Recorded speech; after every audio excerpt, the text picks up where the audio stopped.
इतनी सजावट हो रही है, आज दुल्हन की भांति सजाया जा रहा है क्योंकि मेरी गोविंद आ रहे हैं, द्वारकाधीश आ रहे हैं, उनकी रथ यात्रा निकलेगी। विदुरानी गदगद हो गई और विदुरानी क्या बोली? मेरी चौपड़ी के भाग आज खोले जाएंगे, राम आएंगे। वो मेरी झोपड़ी के भाग आज खोले जाएंगे, राम आएंगे। मेरी झोपड़ी के भाग आज खोले जाएंगे, राम आएंगे। ओ राम आएंगे, आएंगे, राम आएंगे, आएंगे, राम आएंगे। ऐसे नहीं, दोनों हाथों से ताली बजाते 22 तारीख को तो भगवान राघवेंद्र सरकार मंदिर में बैठने वाले हैं, सनातन की ध्वजा फिर से लहराने वाली है। प्रसन्नता हो तो जरा बिना कहीं भी राम जी से प्रेम कर लो ना। उठा दीजिए दोनों हाथ ऊपर, मीठी मीठी तालियों के साथ राघवेंद्र सरकार की। ओ राम आएंगे, आएंगे, राम आएंगे, राम आएंगे, आएंगे, राम आएंगे। ओ मेरी झोपड़ी के भाग आज खुल जाएंगे, राम आएंगे। ओ मेरी झोपड़ी के भाग आज खुल जाएंगे, राम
दीप जला के मैं दिवाली मनाऊं, ओ दीप जला के मैं दिवाली मनाऊं। कौन कौन जलाएगा दीप? 22 तारीख को कौन कौन जलाएगा दीप? दोनों हाथ उठाते हुए बताइए। कितने जलाएंगे? 108 सबको जलाने हैं, और सच्चा प्रेम है तो उठा करके मेरे झोपड़ी के भाग आज खुले जाएंगे, राम आएंगे। ओ मेरे जन्मों के भाग आज खुले जाएंगे, राम आएंगे। ओ राम आएंगे, आएंगे, राम आएंगे। ओ राम आएंगे, आएंगे, राम आएंगे। ओ मेरी झोपड़ी के भाग आज खुल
झोपड़ी के भाग्य आज भूल जाएंगे, राम आएंगे।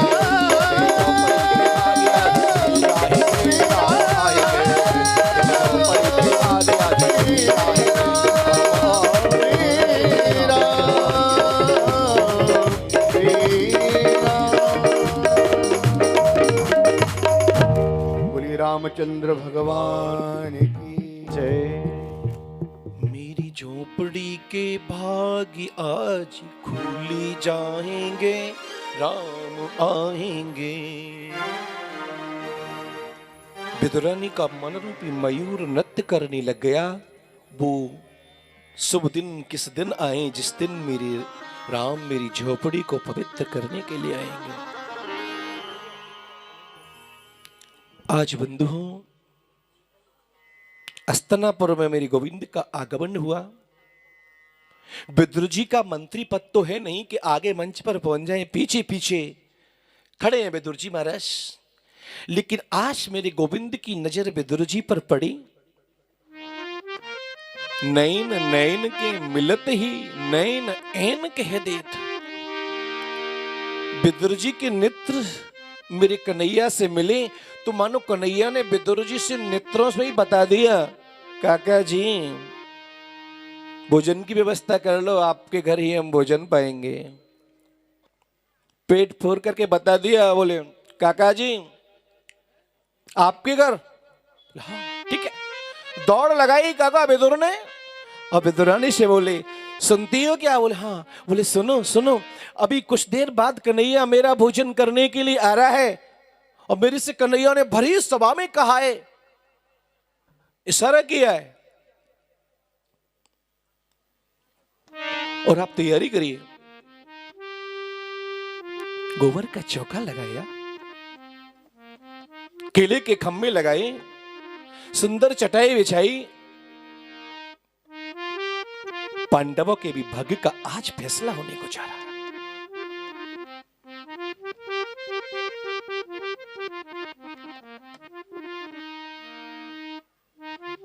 दुर्योधन इस दृश्य को देख रहा था कि हम तो इनका स्वागत कर रहे हैं और ये आंखों ही आंखों में ये विदुर जी से बात कर रहे हैं, क्या मतलब हुआ?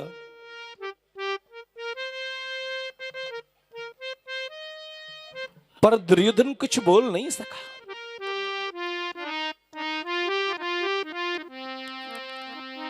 भगवान ने कौरवों को समझाया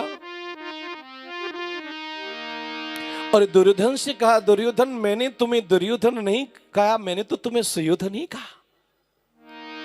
मैं पूछना चाहता हूं कि पांडव तुम्हारे भाई हैं? जी हां। तुम्हारे खास काका के बेटे हैं? बोले जी हां। तो आधे राज्य की अधिकारी बनते हैं? बिल्कुल नहीं। दुर्योधन बोला बिल्कुल नहीं।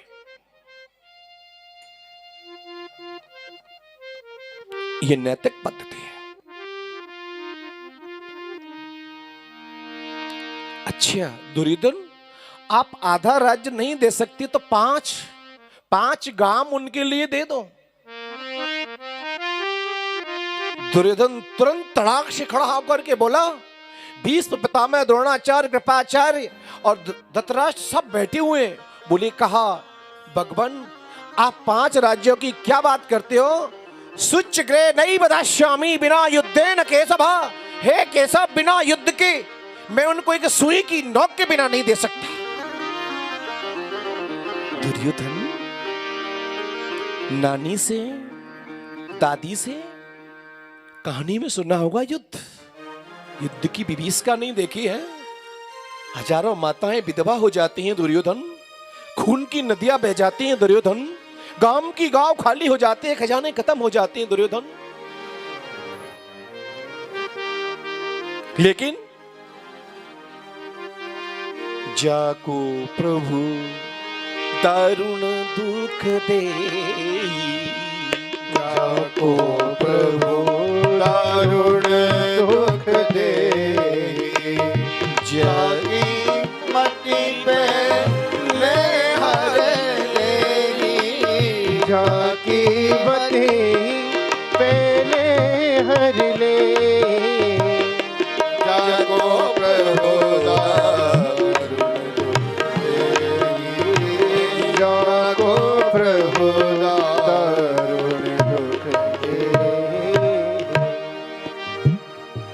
जिसको भगवान दुख देना चाहता है उसकी बुद्धि का हिरास कर देता है, उसका एक तार हटा देता है, एक वायर हटा देता है।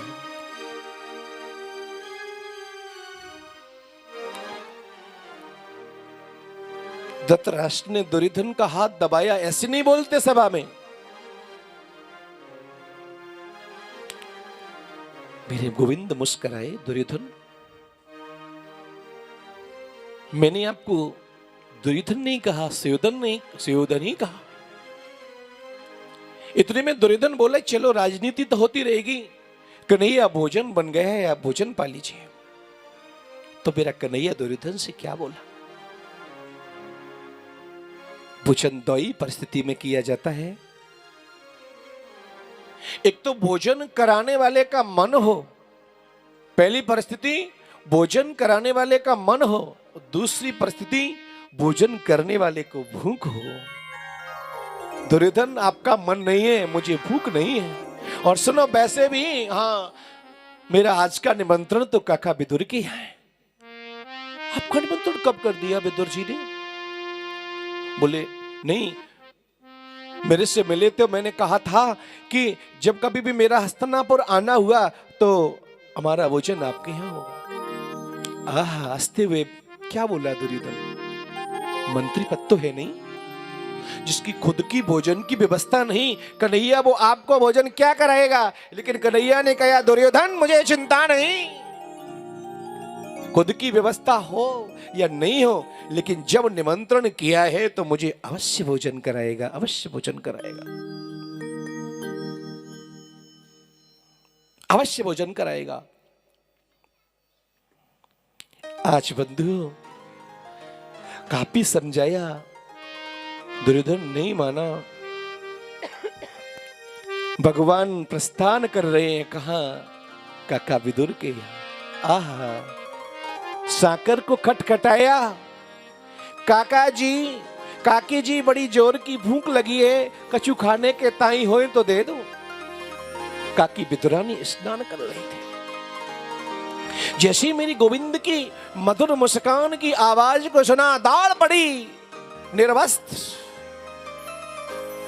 साकर को खोला, मेरे कन्हैया ने देखा कि काकी जी ने तो वस्त्र नहीं पहन रखा है, मानो धरती कंपायमान होने लगी। बोली आज यह मर्यादा भंग हो रही है। लेकिन जैसी दौड़ लगाई, कन्हैया ने अपना दुपट्टा लिया और काकी जी पर दाड़ दिया और पाटा लिया काकी जी ने। लाला यहाँ बैठ जाओ, ये जगह ठीक है। कन्हैया ये बैठ जाओ, यहाँ जगह ठीक है। कन्हैया यहाँ बैठ जाओ, ये जगह ठीक है। लाला यहाँ बैठ जाओ, ये जगह ठीक है। मानो मेरी आज गोपाल का पूरे अपने घर में पदार्पण करा दिया, पूरी घर में घुमा दिया। कन्हैया बोले काकी जी मुंह को बड़ी जोर की भूख लगी है, कछु खाने के ताई हो तो खिलाए दो।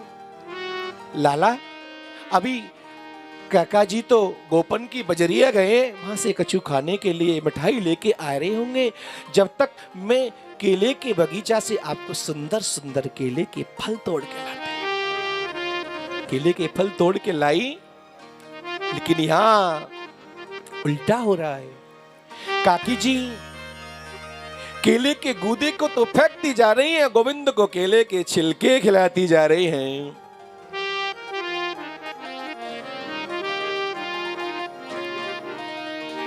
एक केले का छिलका खाया, तकरीबन 2-5 केले के छिलके खाए। ये प्रेम में गोविंद पाते जा रहे हैं, क्योंकि प्रेम की पिपास थी तो देख देख के प्रेमियों को प्रेम का समुद्र सीमा फोड़ के बहाया है।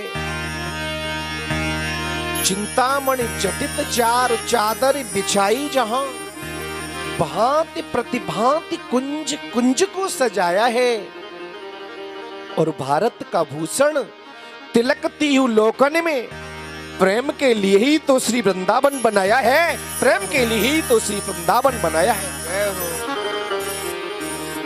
इसलिए वो सबसे ऊंची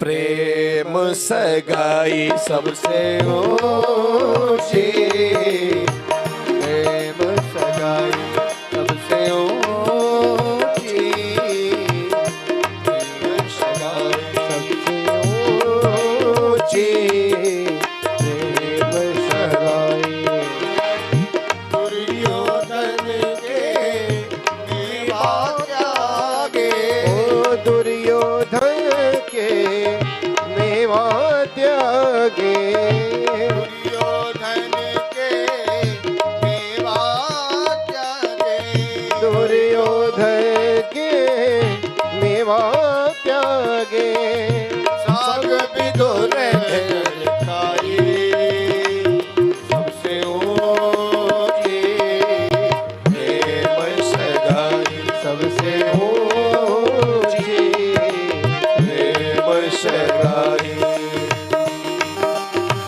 जय हो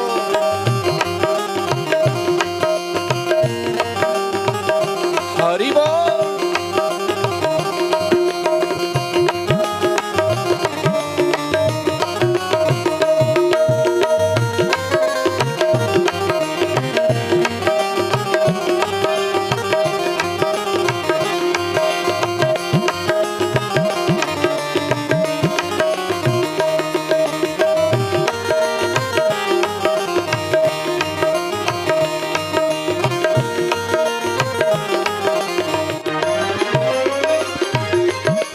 प्रेम के बस अर्जुन रथ हाक्यो प्रेम के बस अर्जुन रथ हाक्यो प्रेम के बस अर्जुन रथ हाक्यो प्रेम के बस अर्जुन रथ हाक्यो भूल गए ठकुराई हो भूल गए ठकुराई